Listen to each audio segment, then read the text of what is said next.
And we're going to learn a few psukim in the parsha of Ekev, this week's parasha. You remember that the book of Dvarim is mostly a sicha, like a kind of conversation that is instigated apparently by Moshe Rabbeinu. His final words, things that he has to mention again and again because he's very worried about the success or lack of success of his 38 years of educating the people in a certain direction. And he's very worried that the people are not going to be able to live up to that direction or to the principles that were enunciated by him during the time in the desert. The book of Bamidbar, as we remember, mentions several events that took place, which in fact could be considered to be the revolt against Moshe Rabbeinu, that somehow the principles he enunciated and the standards that he demanded were just too high for the people who were involved. And they looked for ways to avoid those kinds of principles. So we look at, for example, for psukim in the parsha of Ekev, Moshe Rabbeinu talking, Perek Yud Aleph, Perek 11 in the book of Dvarim. The first pasuk reads, Ki ha'aretz asher ata shama v'rishta. So the Moshe Rabbeinu gives it a kind of a special kind of level of understanding, in which he says, he doesn't call it by name. The land that you're going to inherit. So this is something that is important to understand, that the conquered land is going to be theirs. This is not always the case. This doesn't describe every battle that's ever been fought in history, but it's a promise that Moshe Rabbeinu has from HaKadosh Baruch Hu, and which he repeats to Bnei Yisrael, and he says, Asher Shama Lirishta, you're going to inherit it. You're going to inherit it. Lo Keretz Mitzrayim, the first sentence that Moshe Rabbeinu says on the topic.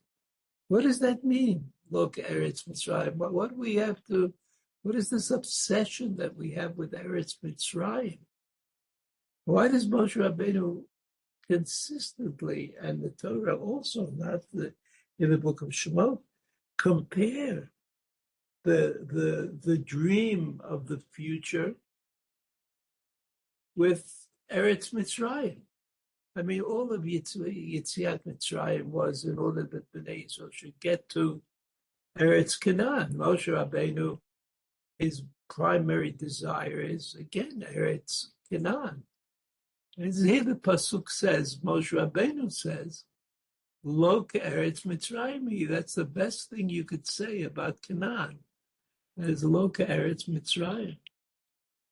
It's a little hard to understand. At least I find it hard to understand.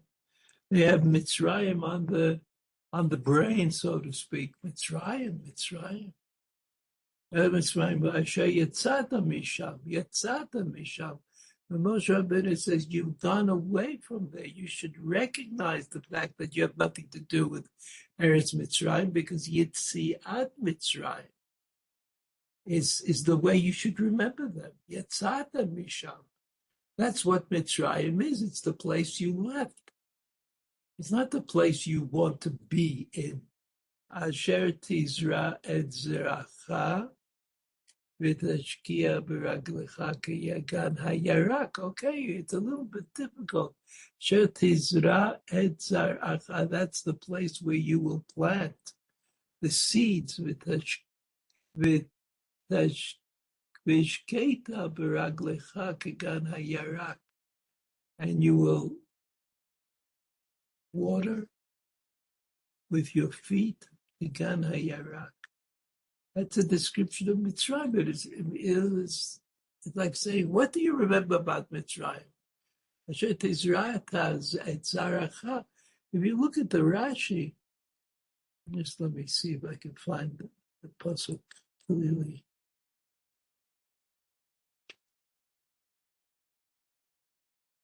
Asher yetzata misham. You see the Rashi? The word misham is the first word on a line. Afilu eretz ramses, the eretz Goshen asher yeshavtem ba, v'hi, even in Goshen, b'meitav eretz Mitzrayim, the best part of Mitzrayim, shenemar, it says about the eretz Goshen, b'meitav ha'aretz, that the Bnei Yisrael are going to live in the best place in Eretz Yisrael. Right? Af hi eina ke'eretz Yisrael. So Rashi sort of fills in the sentence, as Moshe Rabbeinu probably intended. It says, even though Eretz Mitzrayim has certain advantages and there's certain interesting things, right? It's not like Eretz Canaan. Vishkita biraglicha, you will water with your feet.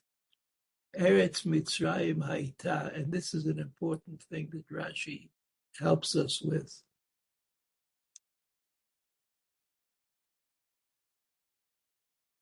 Ishkita biraglicha, Eretz Mitzrayim, in the land of Egypt, haita tzricha lahavi mayim minilus. They brought the water from the Nile, biraglicha ulahashkota, and they watered the plants with their feet. And it was, you have the Nile is full of water, and the banks of the Nile are like sand.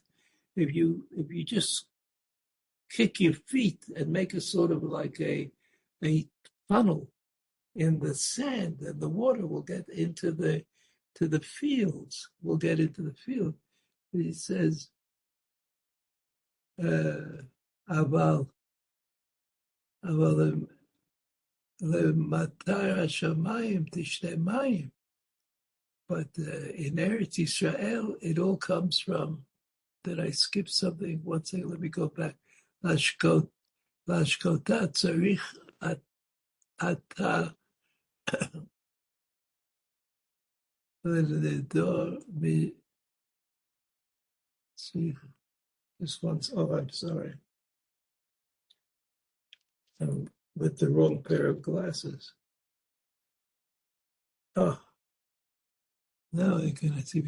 Let's go back to Vishkita baraglecha.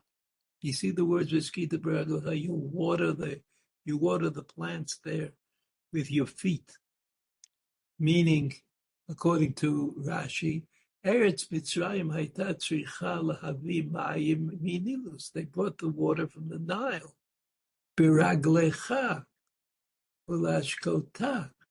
And they watered the fields with the water from the Nile, which they brought out to the fields by kicking the feet and making a path for the water. V'tzarich ata lindor mishenatcha v'la'amol v'hanamuch shoteh v'lo hagavoa. Says you have to get the water from the higher place to the lower place. You can't get it from the lower to the higher.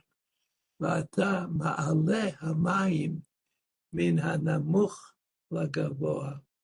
But then you have to, since the water from the rain collects in the lower places, you have to schlep it up from the bottom where it's collected to the higher places. Aval zo l'matar shamayim tishtem mayim, that from the rain of heaven you'll drink the water. Ata yashen al mitatcha v'akadosh baruch hu mashke namuch v'gavoa galui v'she'era galui. Rashi is trying to tell us that what Moshe Rabbeinu is saying is that even though it was good in Mitzrayim, the water was good, but it's better. It's going to be better in Eretz Yisrael because HaKadosh Baruch Hu is going to help us get the water. You know, Eretz Yisrael is not flat. Eretz Yisrael is a place that has hills and valleys, so it makes the watering more difficult. So to me, as I look at the Rashi and I say, you mean that's what Bnei Yisrael are thinking about? Bnei Yisrael, after going through the events of Yitziat Mitzrayim, Matan Torah, the Meraglim, various oppositions to Moshe Rabbeinu. So Moshe Rabbeinu keeps saying to them, let's go, let's move on, let's go in the direction of Eretz Canaan. And they say, no, we know about Mitzrayim. Mitzrayim has a very high level of industrial development. Mitzrayim is able to feed the entire world if necessary. Remember Yosef, that the person who was in charge of feeding the entire world. And that's because the water is available. That's because people can live in Mitzrayim easily. And is that going to be true in Eretz Canaan? Eretz Canaan, where there are valleys and hills, and the water collects in the low places and not in the high places. So how is it possible? I mean, why are you taking us there, Moshe Rabbeinu? So you see that psychologically, Moshe Rabbeinu is responding to according to Rashi, to a question that is not clearly stated in the Torah. But if we'll go back to the pasuk. Go back to the pasuk. Moshe Rabbeinu says, Eretz Canaan, lirishta. This is a great new idea. Look, Eretz Mitzrayim. You people, you say, you thinking about Eretz Mitzrayim, but I'm not thinking about Eretz Mitzrayim because it's Lok Eretz Mitzrayim. Asher yetzatem misham. Remember, you were so happy on the day we got out of Mitzrayim. On the day we left, yetzatem in Mitzrayim. And Yitziat Mitzrayim remains in our memory forever. Asher tizra et zaracha. And in order that you should plant the seeds of renewal in Eretz Canaan. Then vishkita beraglecha kegana yara. That you did it it's like saying this is the argument of the people against going to Eretz Canaan. Vishkita beraglecha kegana yara. Right? Pasuk Yud Aleph. Now Eretz Asher atem ovrim shama l'rishta. And Moshe Rabbeinu continues, and he says, the land that you're coming into, Lirishta, you're going to inherit that land. Eretz Harim Ubikaot, it's mountains and valleys. Limtar Hashamayim Tishtemayim, and you're going to get water from Matar. And according to Rashi, Moshe Rabbeinu is saying this has a tremendous advantage. You're living in a world where you have to turn to God in order to get water, which is an advantage if you think about it correctly. Eretz Asher Hashem Elokecha Doresho Tatamid. And therefore it is the land that Hashem Elokecha looks to all the time, Doresho Tatamid. Einei Hashem Elokecha Ba, eyes of God are in it, upon it. Mereshit Shana Vadachrit Shana. Okay, I don't know why. Mereshit Shana Vadachrit Shana means that in spite of the fact that there are seasons in Eretz Canaan, and it only rains in the winter and it doesn't rain in the summer, nevertheless, God will take care of it. והיה אם שמוע תשמעו אל מצוותיי אשר אנוכי מצווה אתכם היום, לאהבת השם אלוקיכם ולעבדו בכל לבבכם ובכל נפשכם. So that's the deal. That's the deal. And if you would ask, might have asked, I mean, what was happening in Mitzrayim? Why did they need the hundreds of years of slavery in Mitzrayim in order to create Am Yisrael? So we might have said that, Mitzrayim was a place where you could imagine that turning to God was unnecessary. It was not something that you had to do because the water was there, it was available, and the water meant life. It meant the ability to produce enough food to feed the entire world. And where are you taking us, Moshe Rabbeinu? You're taking us to a place of hills and valleys where the rainwater connects at the valley, and I've got to schlep it up to the hill in order to get the schlep it up the hill in order to be able to water my crops that are on the hill and not in the valley. So there's a kind of I would say, Egypt became the symbol of questioning. What are we doing here? People would say to Moshe Rabbeinu. What was so terrible about Mitzrayim? I know that slavery is usually considered to be inhuman or unacceptable, but it's really very much like a job, and you could say that about whatever people do, that they have that they are slaves to whatever their lifestyle is, whatever but slavery is a complicated notion to understand and to deal with. But it's clear, according to Rashi, that we are charged in Eretz Yisrael, in Eretz Canaan, to live in a world where the precariousness of the situation is compensated for by faith in the Torah and in Hashem to straighten it. That this is Moshe Rabbeinu's message. He keeps saying over and over again the same thing: stay away from idolatry and stay away from falsehood, and just to have trust that God will take care of those who need the care, and that there will be a rationale and understanding of the reality that we had to give up Mitzrayim for Eretz Canaan, just for that reason, because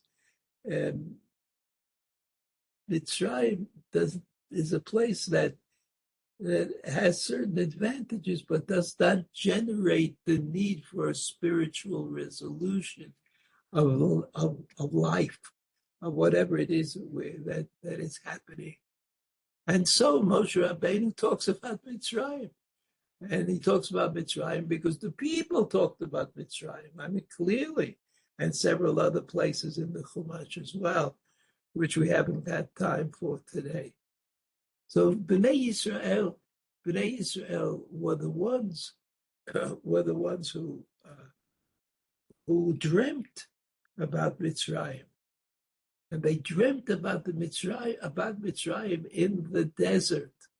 And now when we think about it, you understand that the desert was the place where certainly HaKadosh Baruch Hu was taking care, right? The man, the water of the bear of Miriam, the Slav, the water that Moshe Rabbeinu took out of the rock. These are all examples of the real view of the world. There's a real view, and that real view of the world is that we can be taken care of if we fulfill our part of the bargain. That was apparently what HaKadosh Baruch Hu wanted of us. And this is understood by the Ramban. I would like to try to learn this Ramban with you. Look, Eretz Mitzrayim he. Ramban says clearly, look, Eretz Mitzrayim he. It's not like Eretz Mitzrayim. The continuation of the pasuk sounds like Eretz Mitzrayim is great. But rather Ramban says, Ela Tovah Himena. Tovah Himena. Eretz Canaan is better than Mitzrayim. ונאמרה, הבטחה זו לישראל ביציאתם ממצרים, and this promise was made originally to Bnei Israel when they left Mitzrayim, שהיו אומרים, שמא לא נבוא אל ארץ טובה ויפה כזאת. Maybe we won't get to a place that is as nice and as special as this place. This place meaning מצרים. לא נבוא אל ארץ טובה ויפה כזאת, יכול בגנותה הכתוב מדבר. Alternatively, it may be that the pasuk is talking about the negative of Eretz Canaan. כך אמר להם, and this is what it really means, לא כארץ מצרים היא, אלא רעה ממנה. It's not like Eretz Mitzrayim, but it's not as good as Mitzrayim. תלמוד לומר, ותברך 7 שנים, בחברון, בחברון, 7 שנים נבנתה, that Hebron was built 7 years before Soad Mitzrayim. That means Eretz Canaan was built before Eretz Mitzrayim, right? Adam. And so the Medrash says the following: Adam echad bena'an derech Eretz Adam bone et ha'na'eh v'achar kach et ha'gerua. That's what the Medrash says. If you have to build 2 buildings, you put in a lot of effort into the first one, and that's the na'eh, that build it in a nice way. But then you and afterwards you build the less impressive one. So here, Hebron was built for first, and then and all of this is Lashon Rashi. So what is Lashon Rashi? That these words, Lo K'Eretz Mitzrayim, don't really tell us which is the preferred and which is the negative, the secondary. Is it Mitzrayim that is preferred, or is it Eretz Canaan that is preferred? So that's an interesting comment that the Ramban quotes in the name of Rashi. Rashi says all of that, but in different, he adds on words from the Midrash as well, which you can check because you have it on the sheet. And he says Lashon Rashi means it's sort of like it reflects this kind of doubt. Moshe Rabbeinu said, "V'yam shvot Yishmael mitzvot." I'm sorry, Moshe Rabbeinu says. We look again at the. The land that you're coming to inherit, lo k'eretz Mitzrayim hi, asher yatzata misham. Asher yatzata misham. It's not like Eretz Mitzrayim, but it doesn't say whether it's better than Eretz Mitzrayim or not as good as Eretz Mitzrayim. And then the continuation of the pasuk, asher tizra et sar'am, v'shkita beraglecha kegan hayarek.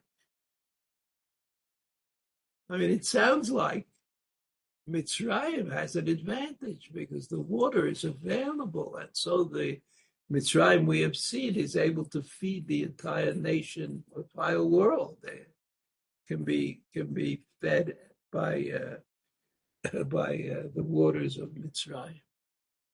Okay, that's Rashi. So Rashi tells us there was this suffix. It's like the pasuk is talking at the same time, telling us what Bnei Yisrael say, and also telling us what Moshe Rabbeinu said. I mean, of course, it doesn't divide up exactly that way, but there are 2 sides. There are groups even now, even after all the things that HaKadosh Baruch Hu did for Bnei Yisrael, right? We remain with this doubt. How is it? Lashon Rashi, Misifri. Right? Lashon Rashi, Misifri. Rashi quotes it from the Medrash. V'od hevi ma shedarshu b'Gemara Masech Ketubot. Rashi also quoted the Gemara Ketubot b'inyan acher. Efshar la'adam bone bayit b'bno katan If a man builds a house for his young son, ואחר כך לבנו גדול, and then afterwards for his older son, אלא שמבונה אחד משבעה בצועה.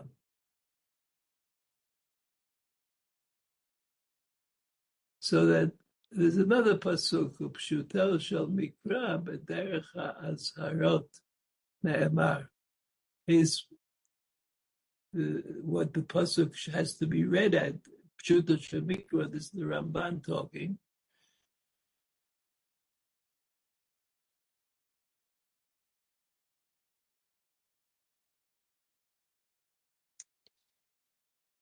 A second. Pshuto shel mikra b'derech ha'azharot ne'emar. It's like a lav, a negative commandment. Sha'amar lahem ushmartem et kol ha'mitzvot v'yirishtem eretz zavat chalav u'dvash. That if they keep all of the mitzvot, repeating this idea, they will inherit a land of zavat chalav u'dvash. Ki Hashem yitein matar atzam v'ito v'aretz titein yivula. Aval de'u lachem she'ena ke'eretz Mitzrayim lahashkot ota beregel min ha'ye'orim u'min ha'agamim kigan hayarak rak hi eretz harim u'vikaot limtar shamayim tishte mayim lo be'inyan acher u'vikaot lematar hashamtar shamayim tishte mayim lo be'inyan acher. What he says, u'tzricha she'yidrosh Hashem ota tamid. So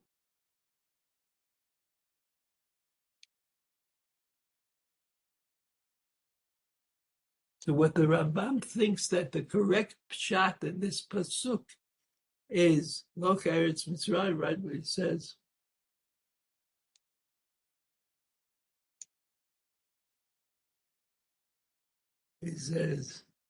Lo Eretz Mitzrayim hi asher yatzata misham. Lo Eretz Mitzrayim hi. Now, according to the Ramban, that means that Eretz Mitzrayim always has water. It's always going to have more food and fruit and etc. But Eretz Canaan is an ongoing need to turn to God. So if you turn to God, you're going to get water. But then if you think that you've become Eretz Mitzrayim and you don't have to turn to God anymore, you're going to find yourself in great difficulty. And that great difficulty is going to be that you're not going to get any water. In other words, if you confuse Eretz Canaan with Eretz Mitzrayim, the place where there's always water, Eretz Canaan, the place where there was water because you turned to God and asked for help from heaven, so there was water. But as a result of which you said, well, maybe Eretz Canaan became like Eretz Mitzrayim. And just like I didn't have to pray for water in Mitzrayim when I was there, maybe I don't have to pray for water in Eretz Canaan. I'm going to find that I lose. And that's called Shalok Eretz Mitzrayim. It looks like it's Eretz Mitzrayim at times, but it really isn't. And this idea that Kodesh Baruch Hu is that pasuk.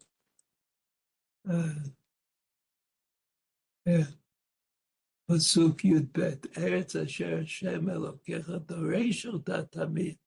Doresh Ota wants to know what's going on in Eretz Canaan. How are the people? How are they living up to the expectations? Doresh Ota Tamid.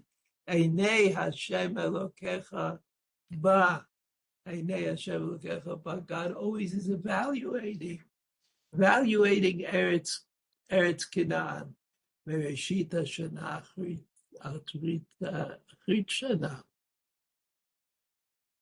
And so, as a result, Vaya Im Shama Tishmeu El mitzvot asher anochi mitzaveh etchem hayom la'avad Hashem Elokecha l'avdo b'chol levavchem v'chol nafshechem. That this idea of serving God is not about a momentary connection. It's not about Matan Torah at Har Sinai.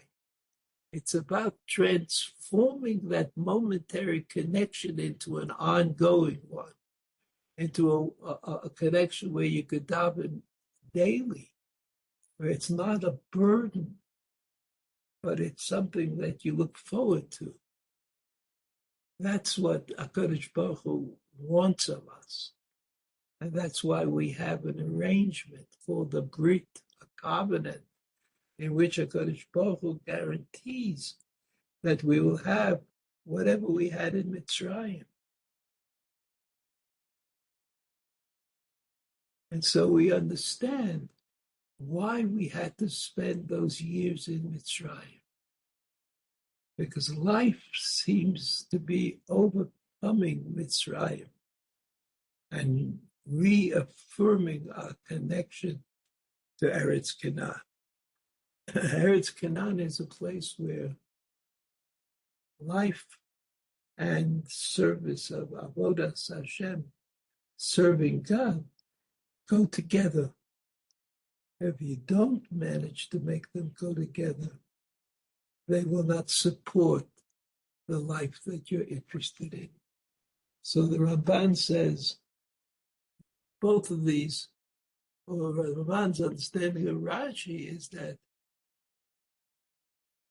Loka Eretz Mitzrayim Yatzata Misham can mean two things, but it means what you make it mean, what you make into it, right? That if you serve God, in spite of the fact that there is goodness, in spite of the fact that the water has come this season, because this season there's not so much water, but that the water has come and enabled you to farm the land. That is something that